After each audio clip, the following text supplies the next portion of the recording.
আসসালামু আলাইকুম এভরিওয়ান। আজকে আমরা আরেকটা গুরুত্বপূর্ণ ম্যাথ নিয়ে আসছি। সেটি হচ্ছে একটি বৃত্তের ক্ষেত্রফল একটি বর্গক্ষেত্রের ক্ষেত্রফলের সমান। বৃত্তের পরিসীমা ও বর্গক্ষেত্রের পরিসীমার অনুপাত কত হবে?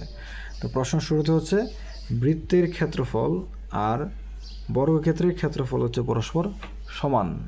তাহলে আমরা এখানে লিখতে পারি বৃত্তের ক্ষেত্রফল যদি পাই এ স্কোয়ার হয়, ধরে নিই আমরা জানি যে বৃত্তের ক্ষেত্রফল কি ধরলাম, বৃত্তের ক্ষেত্রফল হচ্ছে পাই আর স্কোয়ার, এটা হচ্ছে বৃত্তের ক্ষেত্রফল। আর বর্গের ক্ষেত্রফলকে আমরা সাধারণত লিখি যদি বর্গের বাহু এ হয়, বর্গের ক্ষেত্রফল হচ্ছে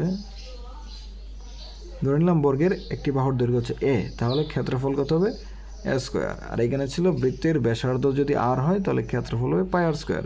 তাহলে প্রশ্ন মতে বা শর্ত মতে আমরা কি লিখতে পারি, বৃত্তের ক্ষেত্রফল আর বর্গক্ষেত্রের ক্ষেত্রফল কি সমান। দ্যাট মিনস শর্ত মতে লিখতে পারি আমরা pi r square equals to a square. ঠিক আছে, তাহলে এখানে আমরা বা a square equals to pi r square. সুতরাং এ ইকুয়ালস টু কি লিখতে পারি, pi r square root over pi r square লিখতে পারি। That means a equals to হচ্ছে আরটাকে আগে লিখি আর রুট পাই। ঠিক আছে, এখন প্রশ্ন হচ্ছে বৃত্তের পরিসীমা ও বর্গক্ষেত্রের পরিসীমার অনুপাত। তাহলে আমরা লিখতে পারি এভাবে যে বৃত্তের পরিসীমা বাই বর্গক্ষেত্রের পরিসীমা।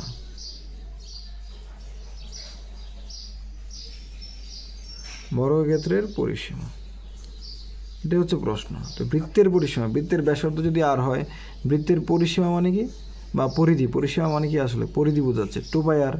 আর বর্গক্ষেত্রের পরিসীমা কত হবে, একটা বর্গক্ষেত্রের পরিসীমা যেহেতু বর্গক্ষেত্রের 4টি বাহু সমান, তাহলে এর পরিসীমা হবে 4a।